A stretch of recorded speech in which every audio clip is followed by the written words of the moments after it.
Share बाजार में गिरावट का दौर आज भी जारी रहा। लगातार चौथे सत्र में बाजार लाल निशान में बंद हुए। पूरे दिन बाजार पर बिकवाली का दबाव नजर आया। हालांकि अंतिम घंटे में ग्लोबल संकेतों में सुधार के चलते बाजार कुछ संभलने में कामयाब रहा। आईटी और फार्मा को छोड़ एनएसई के सभी इंडेक्स गिरकर बंद हुए। सेंसेक्स 300 अंक और निफ्टी 97 अंक गिरकर बंद हुआ।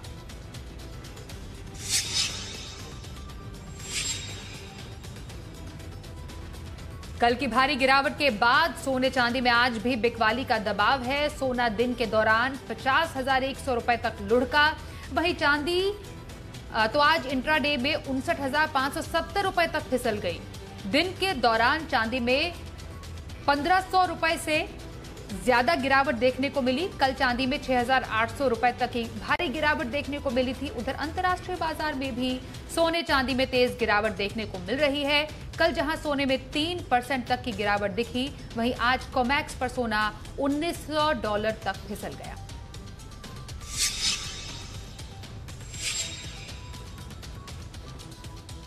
सुबह एसजीएक्स निफ्टी को देखकर भारतीय बाजार के दिन का मूड आंकने वालों के लिए अच्छी खबर है। सिंगापुर स्टॉक एक्सचेंज और एनएसई के बीच हुए करार के बाद एसजीएक्स निफ्टी की ट्रेडिंग गिफ्ट सिटी के इंटरनेशनल फाइनेंशियल सेंटर से शुरू हो सकती है।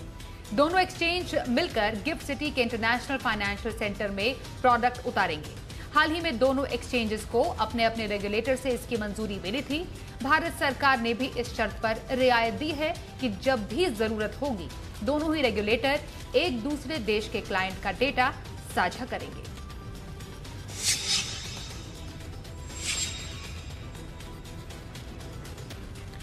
आईपीओ बाजार की चल रही धूम जारी है। कल खुले 2 आईपीओ में से कैमकॉन स्पेशलिटी केमिकल का आईपीओ दूसरे दिन 12 गुना भर गया।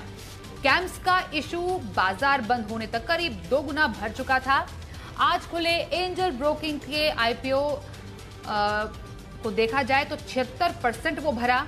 खास बात यह है कि तीनों आईपीओ में रिटेल का हिस्सा अच्छा खासा भर रहा है। एंजल ब्रोकिंग आईपीओ के जरिए 600 करोड़ रुपए बाजार से जुटाएगी।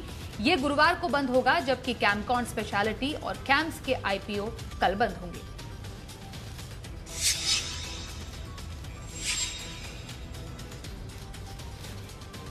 सेबी चेयरमैन अजय त्यागी ने साफ कर दिया है कि अप फ्रंट मार्जिन के नियमों में किसी तरह की रियायत नहीं दी जाएगी।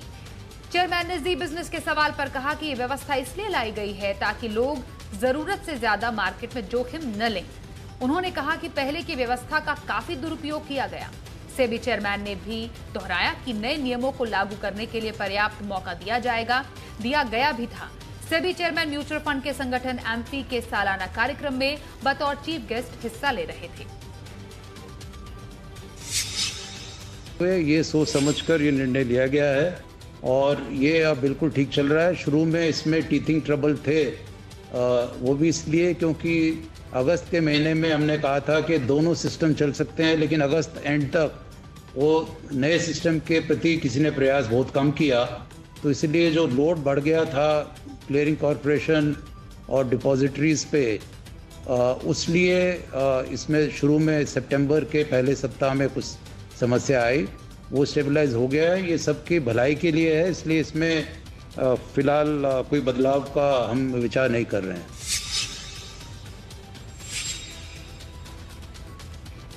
म्यूचुअल फंड की ओपन एंडेड डेट स्कीम कैसे सुरक्षित बने, सेबी इसके लिए काम कर रही है। सेबी चेयरमैन अजय त्यागी ने ऐलान किया है कि इसके लिए एक्सपर्ट कमेटी बनेगी।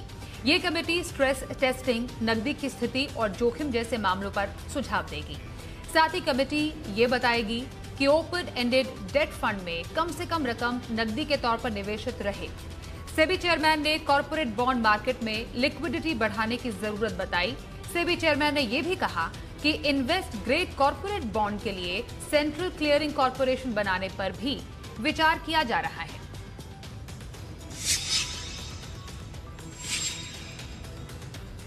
बैंकिंग रेगुलेशन बिल को लोकसभा के बाद राज्यसभा से भी मंजूरी मिल गई है। इस नए कानून के बाद देश के सहकारी बैंक आरबीआई के सुपरविजन में आ जाएंगे। इससे बैंक में लोगों के जमा पैसों की सुरक्षा की जा सकेगी। देश में सहकारी बैंकों की लगातार बिगड़ती वित्तीय सेहत और गड़बड़ी के मामले सामने आने के बाद केंद्र सरकार ने बैंकिंग रेगुलेशन एक्ट 1949 में संशोधन का फैसला लिया था। अब देश के 1482 अर्बन और 58 multi state cooperative bank RBI के सुपरविजन में आ जाएंगे। इस एक्ट के बाद आरबीआई के पास ये ताकत होगी कि वो किसी भी बैंक के पुनर्गठन या विलय का फैसला ले सके।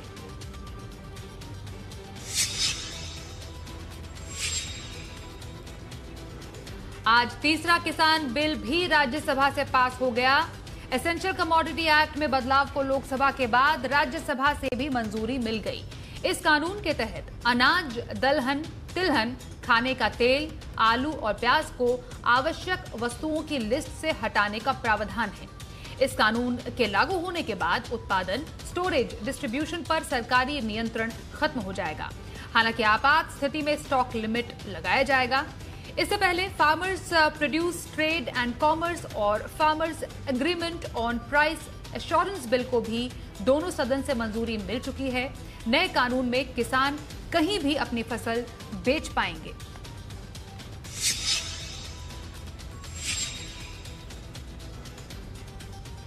अनिल अंबानी की कंपनी रिलायंस कैपिटल ने अपने असेट्स की मोनेटाइजेशन प्रक्रिया शुरू कर दी है। हाल में कंपनी अपने डिबेंचर और दूसरे असेट्स पर डिफॉल्ट उसने किया था। वो डिबेंचर में पैसा लगाने वाले निवेशकों का पैसा लौटाने में नाकाम रही थी।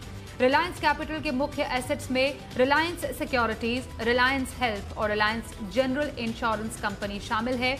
मोनेटाइजेशन का मतलब है अपनी संपत्ति बेचकर पैसा हासिल करना। रिलायंस निप्पॉन लाइफ में भी रिलायंस कैपिटल की हिस्सेदारी है।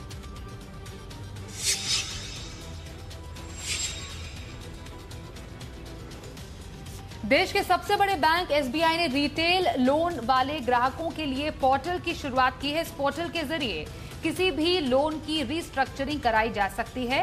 बैंक का ये कहना है कि वो ऐसे लोगों की समस्याएं दूर करना चाहते हैं जिनकी कोरोना या फिर लॉकडाउन के चलते नौकरी चली गई है।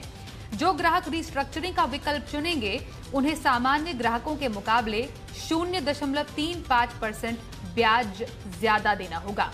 रिस्ट्रक्चरिंग के लिए आवेदन करने की आखिरी तारीख 24 दिसंबर 2020 है।